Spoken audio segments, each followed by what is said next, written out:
आई जिवंत असतानाही मृत्यूपत्र तयार करून लाभ घेण्याचा प्रयत्न. कार्य संपादक मंगेश टाकसाळ यांची रिपोर्ट. जळगाव जामोद नगर परिषदेतून एक अत्यंत धक्कादायक आणि संतापजनक प्रकार समोर आला आहे. आई जिवंत असतानाही मुलानेच आईच्या मृत्यूचे बनावट स्वनिघोषणापत्र तयार करून शासनाकडून लाभ मिळवण्याचा प्रयत्न केल्याचा गंभीर प्रकार उघडकीस आला आहे. खोट्या मृत्यूपत्राच्या आधारे शासकीय योजनांचा किंवा आर्थिक लाभ मिळवण्याचा आरोपीने प्रयत्न केल्याचा संशय आहे. या प्रकारामुळे नगर परिषद कार्यालयाची थेट फसवणूक झाल्याचे तपासात निष्पन्न झाले आहे.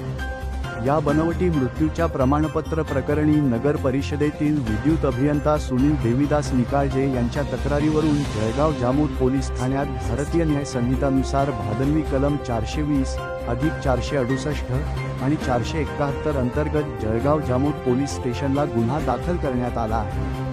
सदर गुन्हा 15 डिसेंबर 2025 रोजी दुपारी 2:08 नोंदविण्यात आला असून पुढील तपास पोलीस उपनिरीक्षक नारायण सरकटे हे करीत आहेत.